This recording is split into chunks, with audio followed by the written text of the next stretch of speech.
Can you picture a life in which you are not controlled by your anger? A life where you can remain composed and make your own decisions, even under the most stressful circumstances. If we are unable to regulate our anger, it may cause us to make regrettable actions. The trick is that you can become proficient at it. I'm going to reveal you 18 Stoic keys in this video that will help you control your rage. And watch this video to live with more harmony and inner serenity. You will not only learn how to manage your anger, but also how to use it as a springboard for personal development. Every key we will examine contains a profound and useful lesson intended to support you in your daily life. And I guarantee that by the conclusion of the video, you will have a toolkit to handle any situation with composure. Leave a comment sharing what is that situation that causes you the most anger and how you plan to use these keys to face it. Your experience can be a motivation for others and a reminder that it is not worth getting carried away by anger. Together we can build a community that learns to live with more calm and wisdom. Finally, don't forget to like the video if you are liking it. Subscribe and activate the bell to don't miss any new content. These simple steps help us a lot to continue creating content that really inspires and transforms. Let's start with the first key. First key, change your perception of situations. The first key to never getting angry is to understand that it is not the situations that affect us, but how we interpret them. This idea comes directly from the Stoic philosopher Epictetus, who said, "Men are not disturbed by the things, but because of the opinion they have of them." Think about this for a moment. What really makes you angry is not what someone did or said, but the meaning you give to that action or word. Imagine that you are driving and someone abruptly crosses you. Your first reaction could be to feel anger. Think that that person is disrespectful or even feel ad personally. But what would happen if you changed your perspective? Maybe that person is having a bad day, they're distracted, or who knows, they may not even have noticed what they did. It's worth spending your energy on something. This key not only helps you keep your peace, but it also enhances your relationships and makes you feel better. You find that anger often doesn't make sense when you learn to reinterpret things from a point of calm and understanding. It increases your empathy since you have no idea what other people are going through, and the item that annoyed you may not have anything to do with you. This does not imply condoning rudeness or poor conduct, but rather that one should learn to not take things personally. You start to see the world more objectively and controllably when you stop thinking that it is against you. And honestly, the peace that this brings is priceless. So the next time something makes you feel irritated, stop for a second and ask yourself, it's really as serious as I think. There might be another way to look at it. That small change in perspective may be all you need to avoid falling into anger and maintain your peace of mind. Second key, practice patience as a daily art. Patience is not just a virtue, it's an essential tool to maintain the Seneca calm, said the one who is wise endures things with patience, the one who is not takes them with displeasure and complains. And you know what was absolutely right? The lack of patience is like fuel for anger. The faster we want things to happen, the more frustrated we get when they don't go as planned. Think about it. How many times have you gotten angry just because something didn't happen at the pace you expected? Can be the traffic, a long line at the supermarket, or even wait for an important response from someone. It's as if our brain goes into impatience mode and starts looking for reasons to get irritated. This is where the key comes in. Patience is not something we are born with. It is something that is practiced. Whenever you find yourself in a situation that tests your calmness, look at it as an opportunity to exercise your patience. For example, if you're in a traffic jam, instead of hitting the steering wheel or mumbling complaints, use that time to reflect, listen to a good podcast, or just practice deep breathing. Patience not only helps you avoid anger, but also allows you to make better decisions when you act calmly, think clearly, and that's key to handling any situation. Besides, patience not only improves your life, but also that of those around you. No one wants to be around someone who is always on the verge of losing their temper, so the next time you feel like you're losing patience, remind yourself, this is just a test and I can overcome it. Over time you'll see that this consistent practice will not only reduce your angry episodes, but also help you develop an emotional strength that will make you unstoppable. Patience, really, it is an art and you can master it. Third key, learn to ignore the insignificant. Not everything deserves your attention, let alone your anger. The Stoics teach us that part of wisdom consists of knowing what things we should let go. Epictetus expressed it beautifully. If you worry about something small, you make yourself small. And it is true, when you let insignificant things irritate you, You are giving your peace to something that in reality has no value. Thinks about your day-to-day. Someone interrupts you while you are talking, someone leaves a nasty comment on social networks, or a stranger looks at you badly on the street. Yes, in the moment it may bother, but if you stop for a second, you will realize that those things have no importance in the grand scheme of your life. Why let something so trivial steal your calm? Learn to ignore the insignificant. Is not being indifferent, it is prioritizing. It is recognizing that your emotional energy is limited and you should not waste it on things that do not contribute anything positive. When something bothers you, ask yourself, this matters, it will really affect my life, tomorrow, next week, or next year. Most of the time the answer will be a resounding no. Also, think about the freedom that comes with ignoring what is not worth your time by not reacting. You're maintaining self-control. You're not allowing other people or situations to govern your emotions. That is unadulterated power. So the next time something small tries to push you out of your boxes, make a conscious effort to let go of it. Ignore it, don't even make room for it in your mind. Practicing this skill will not only drastically reduce your angry moments, but it will also make you feel lighter, more free. Remember, not everything it deserves your attention, and even less your inner peace. Fourth key, breathe before reacting. This key may seem simple, but it is one of the most effective when you feel that anger is about to take over you. Simply stop and breathe. Seneca said, the first impulse is not in our power, but the second is. That pause between the initial impulse and your reaction is where your power resides. When you face a situation that bothers you, your body and mind react almost automatically. You may feel your heart racing, your muscles tense up, and your mind begins to look for reasons to justify your anger. But here is the key. That initial reaction does not define what you will do next. You have an instant, a small but crucial space where you can choose to take a deep breath. It allows you to regain control in that moment. Take a deep, leisurely inhale through your nose, hold it for a few seconds, and then release it through your mouth.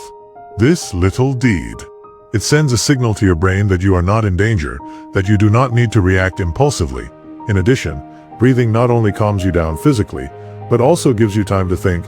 Many times when we react immediately, we do it in an exaggerated or inappropriate way. But when you breathe, you give your mind the opportunity to evaluate the situation from a calmer and more rational perspective. For example, imagine that someone says something hurtful to you. Instead of responding instantly and possibly making the situation worse, breathe. That moment of pause can be the difference between reacting angrily or responding with serenity. And best of all, by staying calm, you are in control of the situation and of yourself. The next time you feel that anger is knocking on the door, remember this key. Take a deep breath and give yourself the space to choose your reaction. As the Stoics would say, we can't control what happens to us, but we can control how we respond to it. And that response starts with something as simple as a breath. Fifth key, don't take things personally. You knew that a lot of anger comes from believing that everything others do has to. Seeing you is easy to fall into this trap, but the Stoics teach us that the actions of others speak more about them than about us. He summed it up perfectly. The soul is tinged with the color of his thoughts, so don't get carried away by the actions of others. Think about it. Someone criticizes you, ignores you, or acts rudely with you. You automatically interpret that there is an intention behind it, something directed towards you. But what if you stop for a moment and consider that this person is probably dealing with their own problems and that their behavior has nothing to do with you? For example, if a coworker is grumpy and responds to you curtly, instead of assuming that it is a personal attack, ask yourself, is it possible that this person is going through something difficult? Changing that perspective will not only help you avoid the anger, but it will also foster empathy and understanding. When you stop taking things personally, you release an unnecessary emotional burden. This does not mean that you should accept toxic behaviors or disrespect, but understand that not everything revolves around you. At the end of the day, the actions of others are a reflection of their inner world, not yours. So the next time someone says or does something that could irritate you, remember this key: pause, reflect, and ask yourself, this really has to do with a friend or is a reflection of what that person it is living? When you achieve this level of detachment, anger loses its power over you and you gain something much more valuable: your inner peace. Sixth key, recognize the cost of anger. Anger may feel justified in the moment, but it is rarely worth what it costs us. He said, nothing consumes more energy and gives less result than anger. And it is true. When we let ourselves be carried away by that emotion, we end up emotionally drained, ruining important moments and many times damaging relationships that matter to us. Think about it. How many times have you wasted valuable time because you were angry? Maybe you stopped enjoying a meal, a conversation, or even a whole day because your mind was caught up in fury, and what did you gain from that? Most likely, nothing. Anger doesn't solve problems. It doesn't build solutions, and it definitely doesn't make us feel better. Plus, the cost of anger is not only emotional, but also physical. Studies have shown that prolonged anger increases stress, affects the heart, and can even weaken our immune system. It's as if every time we get angry, our body at a very high price. When you start to recognize everything you lose by getting angry, it's easier to make the conscious decision not to let go. Ask yourself, is it really worth sacrificing my peace for this? Most of the sometimes the answer will be no. A simple example, imagine someone cutting you off while you're driving.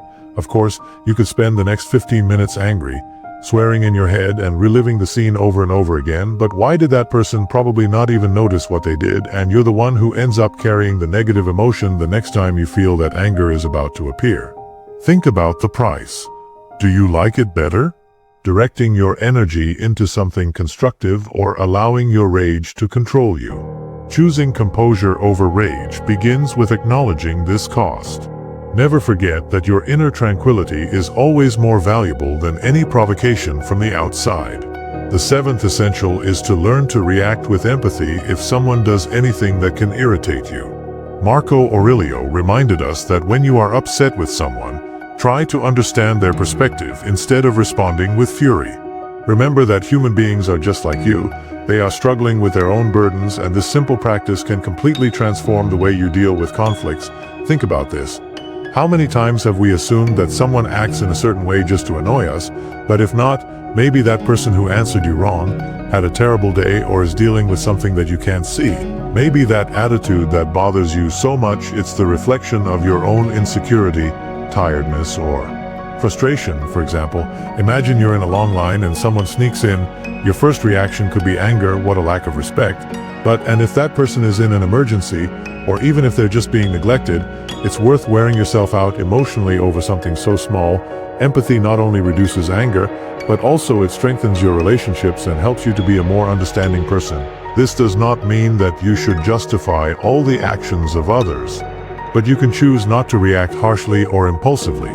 By practicing empathy, you focus less on the problem and more on looking for a solution, or in some cases simply on letting the situation go. When someone acts in a way that would normally make you angry, pause and ask yourself what it could be happening in this person's life to behave like this, even if you don't know for sure. This simple exercise in compassion can change your perspective and prevent anger from taking over you. Practicing empathy not only makes you more patient but also more human.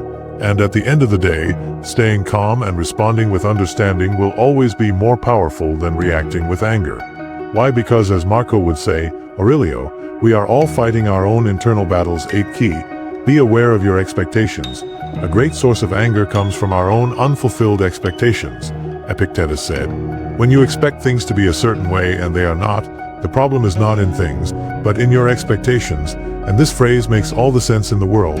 Many times anger arises not because something is objectively bad, but because we expected it to be different. Imagine that you organize a meeting and you expect everyone to arrive on time, but someone shows up late, and that bothers you. Why? Because in your mind you had already established how others should behave. The problem is that we cannot control the actions of others or external circumstances, and when our expectations are not met, frustration appears. Here is the key: adjust your expectations to reality. I don't know, try to conform. But understand that life won't always follow your plans, and that's okay. Instead of expecting everything to go perfectly or that people will always act as you wish, accept that there will be unforeseen events, mistakes, and situations beyond your control. For instance, don't get angry when you are stuck in traffic if you know it's unexpected.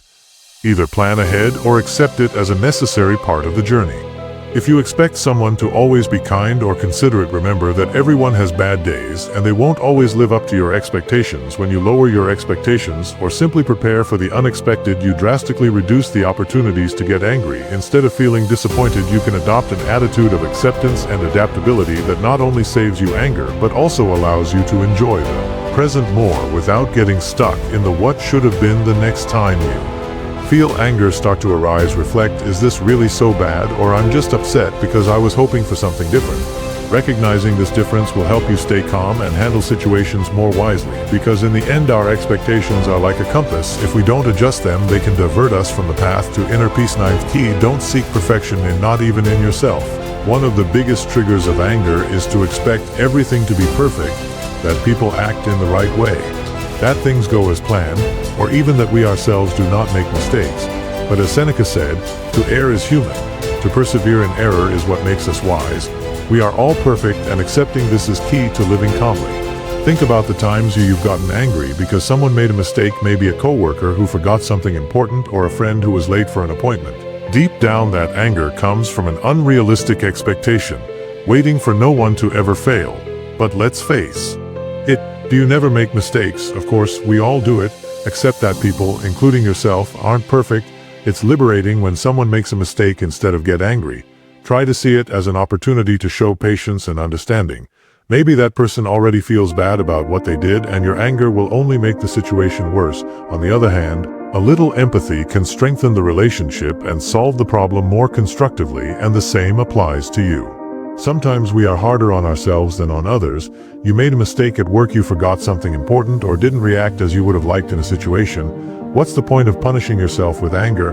Recognize the mistake, learn from it, and move on. When you stop looking for perfection, you reduce a lot of frustration in your life. People are human. Situations don't always go the way we want, and you are also in constant learning. Understanding this will help you face problems with a mind calmer and less prone to anger the next time you feel anger coming because someone or yourself didn't live up to your expectations. Remember, it's not about being perfect, it's about being better.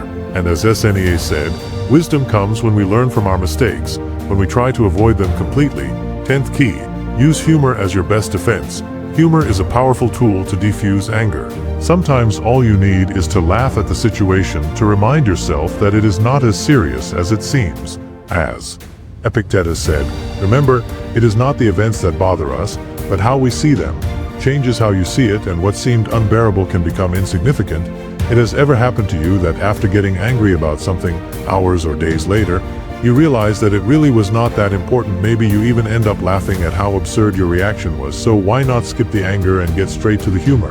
This doesn't mean you should ignore the issues, but you can approach them with a lighter attitude. For example, imagine you accidentally spill coffee on your shirt before an important meeting. Sure, you could get mad at yourself, feel frustrated, and let that ruin your day. However, what if you decide to chuckle at its irony? My clothing apparently needed some coffee as well. That little joke has the power to lift your spirits and give you the composure you need to handle the situation. Moreover, humor has the power to diffuse interpersonal tensions.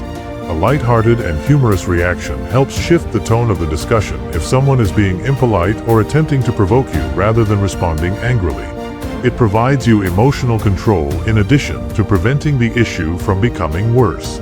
Additionally, comedy calms your body, produces endorphins, and lowers tension. It acts as a kind of quick fix for the tensions that often accompany rage.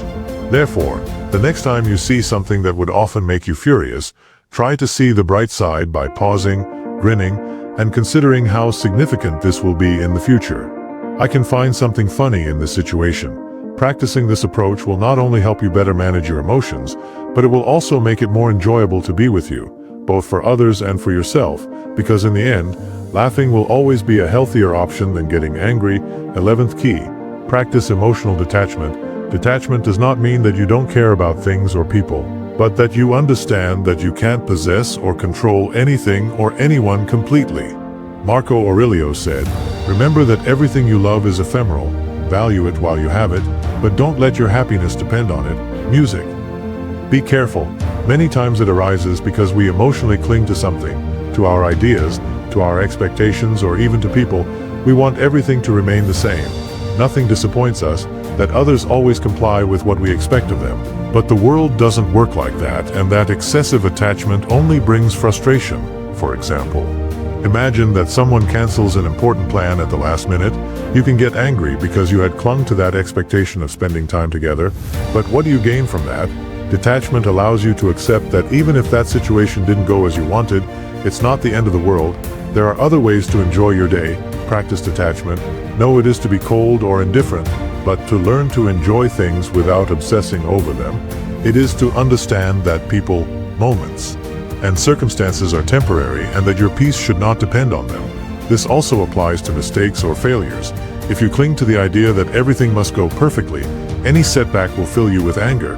But if you accept that things are as they are, you release that emotional weight. Detachment also helps you respond better in difficult situations. If someone criticizes you, instead of getting angry, you can see it from a more neutral point of view. This is just that person's opinion, not an absolute truth about me. By not emotionally clinging to the approval of others, you become more resilient and serene. The next time you feel like something is bothering you too much, ask yourself, am I holding on to this unnecessarily? What would happen if I just accept it and move on? Remember, the only thing you can really control is yourself. The rest, let it flow. 12th key. Don't respond impulsively. How often does anger lead us to say or do things that we later regret? An impulsive response can aggravate a small problem or even create one that didn't exist. Epictetus explained it this way. Before you speak, make sure that what you're going to say goes through 3 filters. It's true, it's necessary, it's kind. When we react from impulse, we're not thinking clearly. Anger tends to cloud our judgment, causing us to see things in an exaggerated way, or make a situation even more complicated. If someone sends you a message in a tone that you find offensive, your first instinct might be to write something just as loud or worse. However, what if you take a moment before responding? Perhaps you'll realize that the person didn't mean to offend, or perhaps you'll find a way to approach the situation more calmly and productively. This is where the secret lies. Pausing before acting or speaking, even if it's only for a few seconds, gives you the opportunity to process your feelings and choose your response rather than reacting automatically. You can ask yourself, this needs an answer now, it's worth my energy, or what do I want to achieve with what I'm going to say or do? Additionally, it gives you time to think about the consequences and determine whether your response will solve the problem or just do it. However, by just waiting before acting, you may often reduce the intensity of your anger and approach the matter with more clarity. Refraining from reacting right away is a sign of emotional strength rather than weakness. It involves taking charge of your words and deeds rather than letting rage rule them. According to Marcus Aurelius, a person's strength indicates their capacity for self-control. Response is more than anything else, so the next time you feel the need to act without thinking, pause, take a deep breath, think it over, and only react when absolutely required. Whether an issue is solved or a larger one is created depends on that pause. The 13th piece of advice is to focus on something constructive. We allow our thoughts to fixate compulsively, which is one of the reasons anger takes control. What bothers us? But as Marcus Aurelius said, life is what your thoughts make of it. If you change your focus, you change your emotional state. It's that simple. Imagine that you're in an argument and you feel that anger starts to rise. Instead of continuing to feed those negative thoughts that spin over and over again in your mind, try to redirect your attention. Go for a walk, listen to your favorite song, read something inspiring, or just think of something that makes you feel grateful. Changing your focus doesn't mean ignoring the problem, but gaining perspective. Think of it as changing the channel in your mind. If you're watching a show that bothers you or makes you cranky, you just stare at it. Of course, you wouldn't click on the remote and look for something that made you feel good. The same applies to your mind. When you sit down trapped in anger, remember that you have the power to change the channel and focus on something that calms you down. In addition, redirecting your attention to the positive allows you to approach situations with a calmer and more productive mindset. For example, if something at work is frustrating you, instead of staying stuck in those thoughts, take a moment to recognize what is working. That change of perspective can help you to find solutions instead of fueling the problem. This doesn't mean that you ignore your emotions or the problems you need to solve, but that you choose not to get stuck in a destructive state of mind. As Epictetus said, you are always in control of how you use your mind. Do it wisely. So the next time anger is about to take over, pause and redirect your attention. Look for something positive, something that will help you. Remember that life is not as bad as it seems right now. A small mental shift can have a big impact on your day and how you deal with difficult emotions. The 14th key is to adopt the mindset that this will also pass. Anger tends to trap us because we believe that the problems we face are permanent and that the discomfort will never end. But as Marcus Aurelius once said, the universe is changing and our life is what we think of it. Nothing lasts forever, not even situations that seem insurmountable. When you're in the midst of an angry situation, it's easy to feel like the emotion will control you forever. It looked like the end of the world when you were furious the previous time, but you probably hardly remember this today. It's because all emotions are temporary, and anger is no exception. Adopting the mindset of this too will happen helps you put things into perspective. If you're facing conflict, frustration, or injustice, remember that it's just a moment in time. Anger wants you to believe that that emotion is permanent, but it's not. Like a cloud covering the sun, it will eventually dissipate. For example, if someone treats you unfairly at work or in your personal life, instead of letting yourself be consumed by anger, repeat to yourself, "This does not define my life, will pass like everything else." This simple reminder can give you the strength to stay calm and not act impulsively. Also, when you understand that negative emotions are temporary, you gain a new perspective on problems. You do not see them as an insurmountable threat, but as a passing challenge that you can handle. This attitude not only reduces anger, but also gives you a sense of control and strength. So the next time you feel that anger is gaining ground, pause and remind yourself, this will also pass. Let time do its work, and you will see how what seems so big becomes smaller with each passing moment. And as the Stoics, change is part of life, and our task is to accept it with serenity. 15th key, make room for gratitude. Gratitude is the perfect antidote to anger. When you choose to focus on what you have instead of what you lack, on what is going well instead of what is wrong, anger loses its strength. As Seneca said, nothing is more honorable than a grateful heart. Think about it. Almost impossible to feel gratitude and anger at the same time. Gratitude changes your focus completely, leading you to appreciate the blessings we often overlook. For example, if someone is bothering you at work, instead of getting stuck in that feeling, stop for a moment and think about the good things you have: a job, colleagues you enjoy working with, or even the opportunity to learn from that awkward situation. Gratitude, it also helps us to relativize the situations that make us angry. Yes, it can be frustrating to have a plan canceled at the last minute, but what if instead of focusing on the cancellation, you appreciate the unexpected free time to rest or do something you like? It is a subtle change in your mindset, but transforms how you face difficulties. A powerful practice is to take a moment each day to reflect on the things you are grateful for. Does not have that being something great, can be simple things: morning coffee, a call with a friend, or even the fact that you've made it through a difficult day. This habit of daily gratitude trains your mind to focus on the positive and helps you react with less anger when it doesn't go as you expected. When you're in a situation that would normally make you angry, try this: stop and name 3 things you're thankful at the time. This practice may appear easy, but it has a remarkable impact on your attitude. It alters your viewpoint, which irritates me.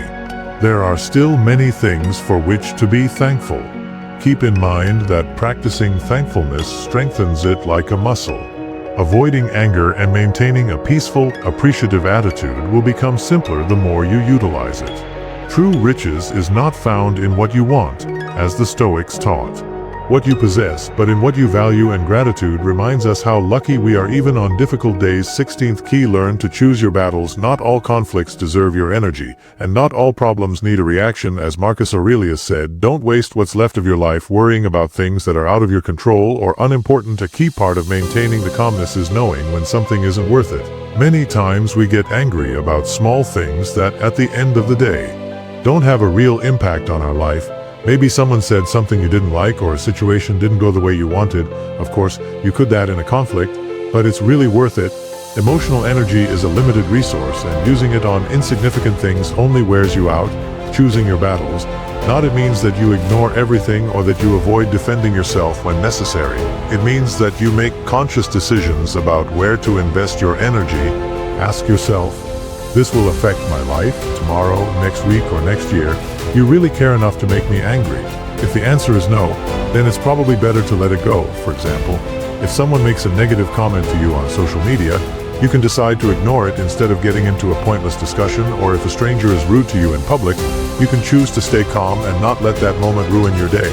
Sometimes the real power is in not reacting. When you learn to choose your battles, You realize that many things that previously bothered you are not worth your attention. This not only reduces your anger, but also gives you more time and energy to focus on what you want. That really matters about your goals, your relationships, and your personal well-being. So the next time something or someone tries to provoke you, stop for a moment and ask yourself, is this a battle I want to fight? If it's not, just letting go. Keeping your inner peace will always be more valuable than winning a trivial conflict. As the Stoics taught, real strength is in serenity, not in constant struggle. 17th key. Recognize your own triggers. One of the best ways to avoid anger is to know yourself. What situations, words, or actions usually ignite that spark in you? As Epictetus said, know yourself and you will know what affects you. Knowing this, you will be able to control how you react. Recognizing your own triggers is key to maintaining control. We all have weak points, those things that irritate us faster than others. Maybe you hate being interrupted when you're talking about being made to wait, or someone criticizing your work tactlessly. There's nothing wrong with having. Before, the important thing is to identify them and prepare yourself to handle them. For example, if you know that criticism bothers you, instead of reacting angrily the next time someone says something negative, stop for a moment and remember, this is a trigger for me, but I don't have to let that awareness of you control me. It's powerful because it gives you the space to choose a calmer response. Understanding your triggers allows you to work on them. If something specific is always bothering you, ask yourself, why? Maybe it has to do with an insecurity or an expectation that you can adjust. For example, if you're bothered by someone being late, you could reflect on whether you're being too rigid in your expectations. By working on your triggers, it reduces their impact on your life. Another tool useful is part of situations that you know might irritate you. If you know that a meeting with someone difficult might upset you, prepare yourself mentally. Remember that you are in control of how you react and that you don't have to let their words or actions affect you. As Marcus Aurelius said, harm comes from what you allow, not from what others do. So take a moment to reflect what they are, those triggers that affect you the most. Once you identify them, work on them with patience and determination. Over time, you will see how those situations lose their power over you and how you become more master of your emotions. Because in the end, the true control is not in avoiding the conflict, but in how you choose to face it. 18th key. Learn to let go and forgive. Holding on to anger is like carrying a heavy stone during everything. Seneca said it so well, forgiveness is the revenge of the wise. It is a gift you give yourself to free up space in your mind and heart for things more important than resentment. When someone hurts or offends you, it's normal to feel angry at first, but if you hold on to that feeling, you are only hurting yourself. How many times have you mentally relived an argument or an offense, feeling the anger as if it were happening again? The other person probably isn't even considering it, but you are stuck in that emotional cycle. Forgiveness doesn't mean you have to justify what happened or allow someone to treat you disrespectfully. Rather, it means realizing that you cannot change the past, but you can choose how it affects your present and future. Is to tell yourself, I am not going to allow this situation or this person to have power over my inner peace. For example, if a friend disappointed you, instead of feeding resentment, reflect, is it worth losing our friendship because of this, or I can let go and move on. Sometimes the act of forgiveness is also an opportunity to strengthen a relationship by showing maturity and understanding. And if the anger is not towards another, not only to yourself, but to yourself, you must also learn to forgive yourself. We all make mistakes, and constantly punish yourself for something that has already happened only prolong the suffering. Recognize the mistake, learn from it, and let it go. Forgiveness towards yourself is just as important as forgiveness towards others. The next time you feel that anger is consuming you, ask yourself, do I really want to carry this, or can I choose to let go of it and move forward? Forgiving isn't an act of bravery, because it requires you to put your well-being above your pride. And as the Stoics taught us, true power is in the tranquility that comes with detachment, not in holding on to what is wrong with you. Let go of the stone and enjoy the freedom that it brings.